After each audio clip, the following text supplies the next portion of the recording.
It's only episode 2 of genLOCK, but I have a feeling, and I'm going to call this right now, that Camie is going to be not only best girl, but best character in this series.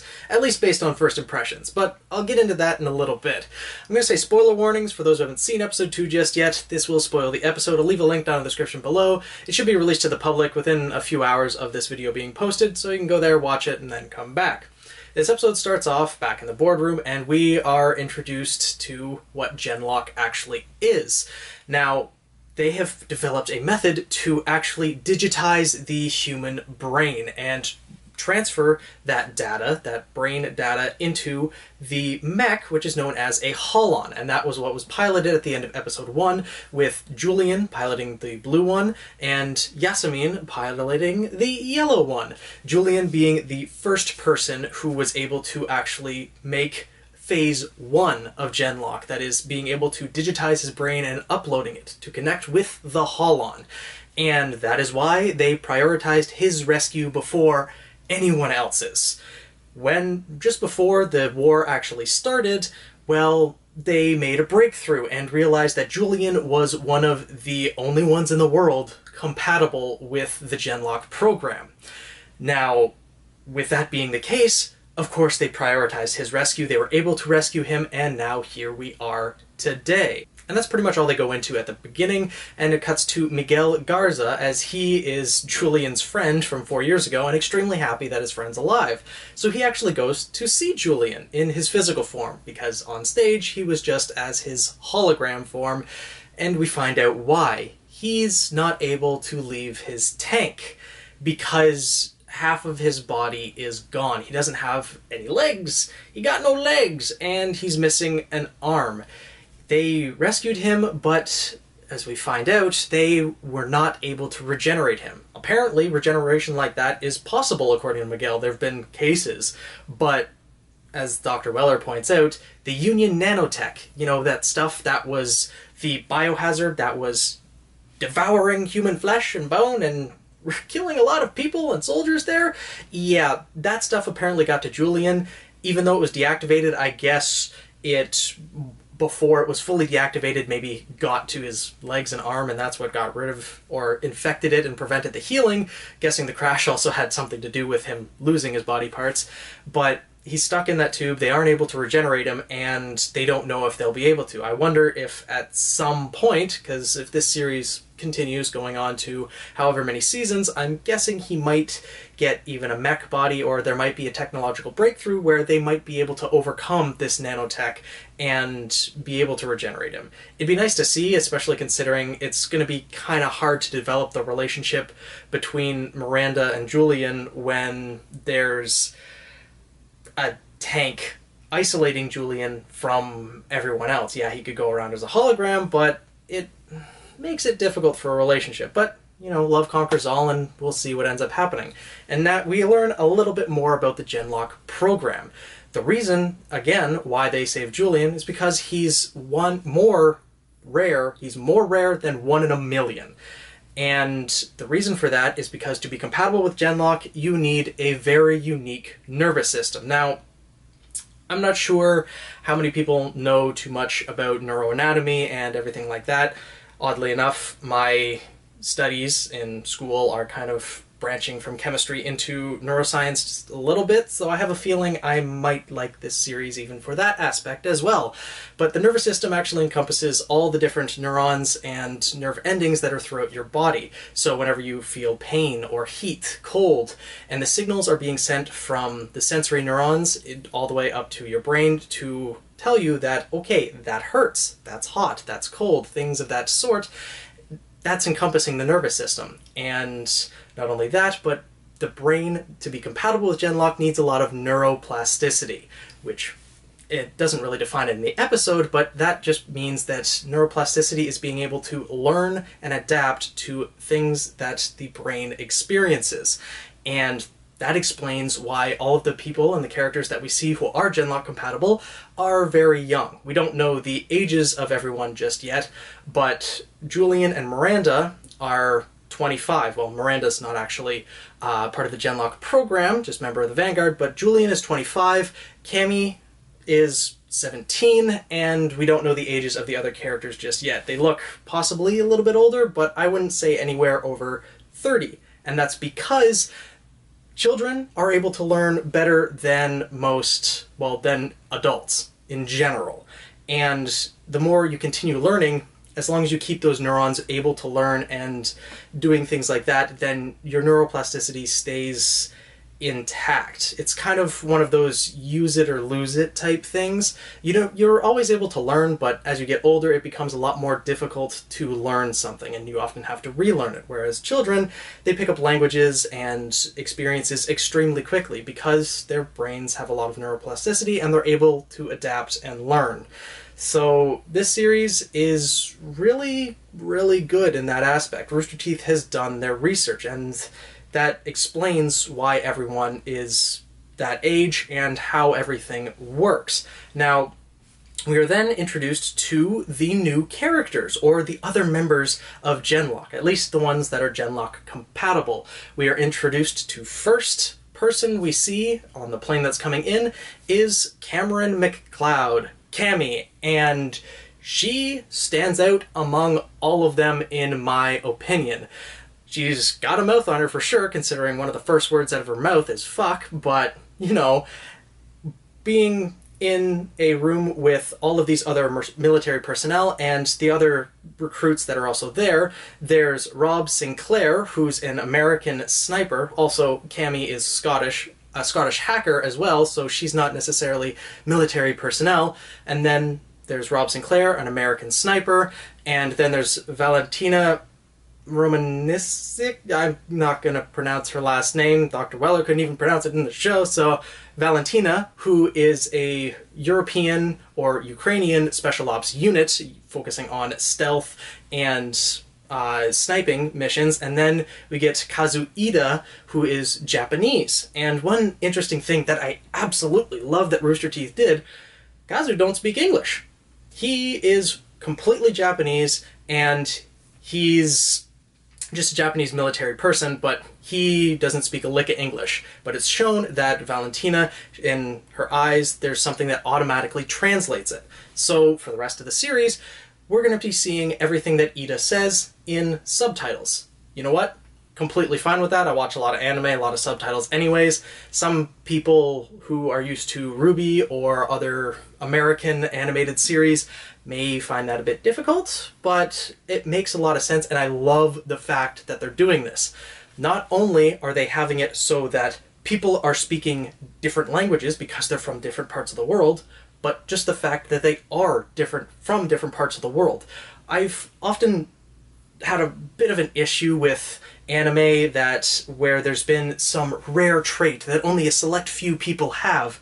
Well, in anime, they are almost all from Japan. Yeah, there's sometimes people from the US or other areas of the world, but quite often they are either mostly from Japan or all from Japan, and then they all speak the same language.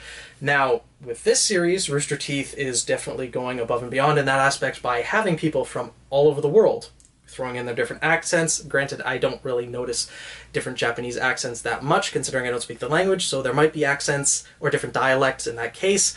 I'm kind of speaking from ignorance on that aspect, so I apologize if I offend anyone, but I really like what Rooster Teeth is doing with this series. But now, as for why Cammy stands out so much, she's the only one who's not a military personnel. We got a sniper, a Ukrainian special ops, a Japanese military, then both Yasemin and Julian are both military as well. Cammy is the only one who's swearing and is ecstatic about all these different things. She's a little bit hyperactive. She's more of a character and expresses herself a lot more. Whereas other people, being military personnel, are a little bit more disciplined and thus aren't normally used to showing that much emotions. Yes, there's some humor with them and they do crack jokes a little bit, but they're a lot more serious. Could also be due to Cammy's age, but I really like her character and what they're doing with it. And then we see Julian actually try to talk to Miranda, and that does not go so well. her boyfriend, who she loved of 4 years, is all of a sudden appearing right in front of her, but only as a hologram, and he won't show up in person. So of course she's a little bit pissed off and doesn't really want to give him a chance to explain it, even though he says, you know, I couldn't, I'm in recovery, I was enlisted into the most secret program in the world, they wouldn't let me tell anyone, which of course makes sense, but it makes sense for both sides. Julian being in the situation that he's in, and Miranda being, like, having to deal with this emotionally, can completely understand. But that's very brief, and then we see all the other new recruits getting their new uniforms. They are high-tech battle armor, which looks pretty interesting and is also personalized to each person, but that's very short-lived as there's an intruder alert. And we see, well, it doesn't explicitly show us, but when the commanding officer has the report pop up on her screen, if, you know, you read it backwards, I'll briefly summarize. Sinclair hasn't reported for duty in 72 hours, and attempts to contact him have been unsuccessful. So police have been dispatched to apprehend him. So, of course, they send out the soldiers to go and quarantine Sinclair. But I mean, unless you actually pause it and read it behind you, don't know it's Sinclair at that point. So the soldiers come up and quarantine all the new recruits. Yasemin's there as well, and they're saying, you think we wouldn't detect a Union spy among us? Well, Yasemin puts up her hands just saying, you know, I was part of the Union, so that might play a factor later on, but no, they point to Sinclair. And he's, of course, not too happy about being figured out so soon, before he can obviously get to what he came for, but he ends up getting there eventually because that little coin he's flipping between his fingers ends up being Union nanotech. And although it's just a small part of that purple mist that we saw in the first episode, it still does a lot of damage. Takes out those 3 soldiers that were coming to quarantine them, and is actually killing quite a few soldiers along the way. We see everyone try to stop him. Ida even jumps at him, but, you know, those suits have a little bit of extra functionality built in them. Not only can they stop bullets that Yasemin tried to shoot him with, but as Sinclair's running away, Ida activates his suit and jumps a lot higher than he expected. And when you're not used to the power that you have, it can lead to some painful and awkward situations, to say the least. So Ida doesn't do much good. Cammy ends up hacking the system, setting off the alarms and getting attention, but Yasemin is the only one who really does a decent job at slowing him down, I guess is the proper term. Julian shows up, but again, only as a hologram, he's not able to do much. And Yasemin does knock him down, but he gets a hold of the professor, who he uses obviously as a shield, just saying, I'm gonna kill the guy if you don't let me go. The professor being the probably most brilliant mind in polity, as Sinclair pointed out, yeah, you don't really want to take your chances. So, kidnaps him, takes him there, and obviously is after the Holons and the genLOCK program. The professor, very calm under pressure, easily figures out and just says, doubt you could fake your test results, so either someone turned you or you're not Sinclair. And the guy makes a reaction to that, just telling him to shut up, but hint hint, he's not Sinclair. The professor gauged that, and that does come into play. We see as they get inside the elevator, there's Miranda actually debating with wanting to go see Julian. She decides that she's going to, but then, again, soldiers come up and say, well, Sinclair, stop, let him go, etc. And doesn't really work so well. They try to restrain him, but he still gets into the room. And the professor says, you know what? Fine. You know, suit him up, put him into the pod, connect him to Unit 2. He's got the advantage, let him do it. And the other new recruits show up and watch all this happen. So he gets strapped in, and we see that the neural fibers that connect not only go to the brain, as it's been shown in many other anime or things of that sort that go along with this, but it also connects to his sides as it's going over the other neural connections as well. But at least that's my thought. So The new recruits, who don't know that much about the genLOCK program, if anything at this point, they see the guy, oh, this is how the genLOCK program gets initiated. Oh, I'm interested to see this.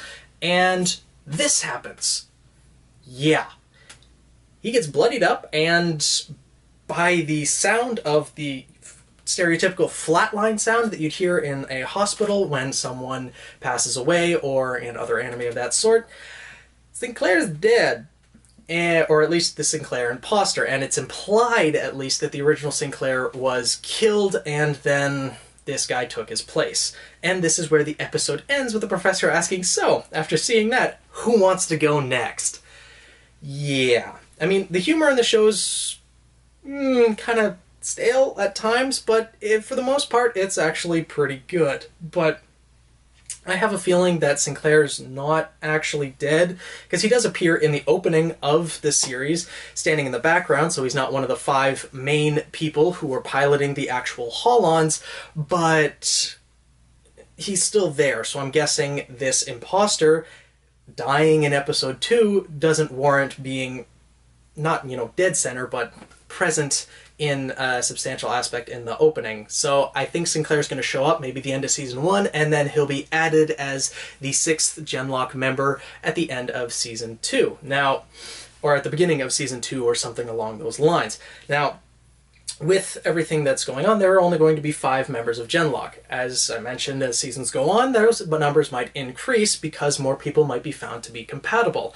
As the professor pointed out when talking to Miguel, well, through regular health tests and through all these different things of that sort, that's how they test whether someone's going to be compatible, when they do blood work, when they inject them with things, and that's how they determine their neuroplasticity and whether they can be equipped with the genLOCK program and become part of it.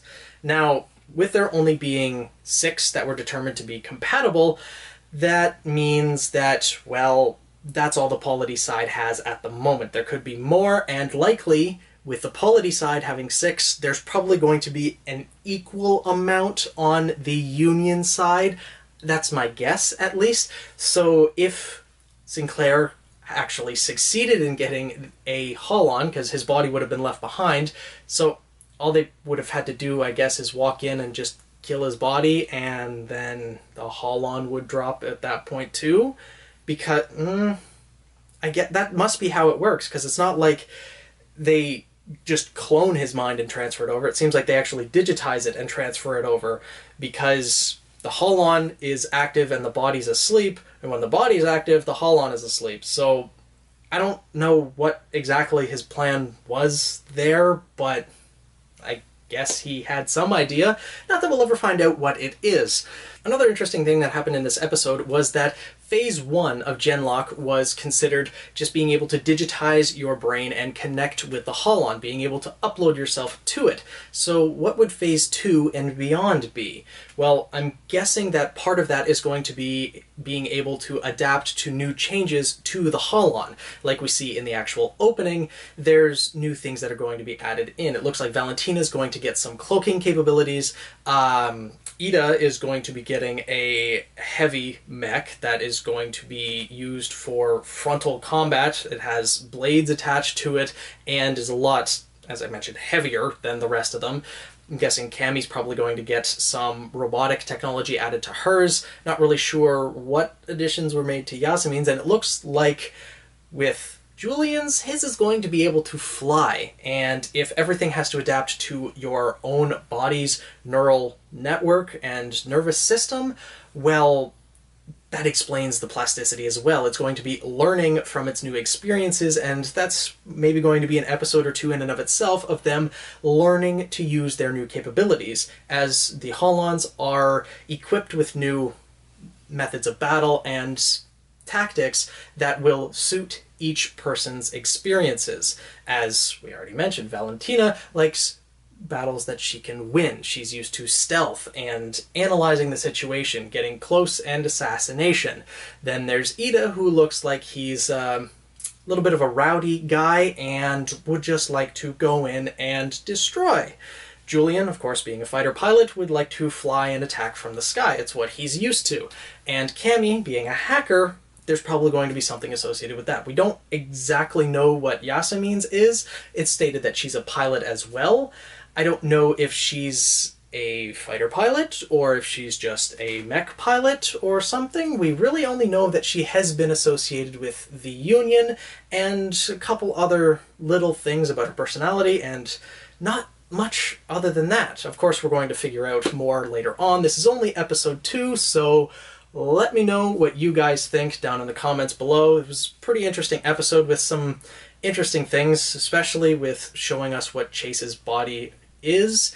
I mean, he can't eat, he can't leave that tube, and it looks like he can't even sleep. So what he has been through for the last 4 years must have been pretty intense, and I'm sure what drove him was being able to see his friends again, see Miranda again after all of those years. He even said it in the episode that that's what he's been working towards, coming to see her again, and I'm sure that when she actually saw what his body had become, she understood, at least to some extent, what he's been through. I mean, in reality, he wouldn't have been able to call as much as he wanted to because it would be pretty easy for someone in the program to prevent him from doing so. All they would have to do is, well, not give him access to it. Considering he's confined to the tube, all they have to do is just connect him to the Holon and just get him to do that research, and that's pretty much it. And it's also interesting to note that the imposter of Sinclair knew someone who would be very interested in meeting Julian. So does that mean someone in the Union knew that Julian has been alive these past 4 years? Because although they are part of the genLOCK program, or going to be part of the genLOCK program, I don't think they would have been given that kind of information that Julian's alive before they even get to the base. I'm very curious as to how someone knows about that. Maybe, I guess maybe they were briefed about the entire thing about Julian and that it's been successful in these attempts or something before they were recruited into it, and that's how they convinced them all to come to there, instead of just saying, hey, you're compatible, come over here for this secret project and then we'll tell you all about it. I guess that would kind of make sense, but it'll be interesting to see where everything leads. So let me know down in the comments below what you guys thought of this episode. Who is your favorite character so far? As I said, mine is definitely Cammy, and I have a feeling that's probably not going to change for at least the good portion of the series. So comment down below who your favorite character is, what you think of this episode, how you're feeling about the series so far. I look forward to discussing with you all there. Make sure to subscribe if you guys haven't already. I hope you guys liked the video, and I'll see you in the next one.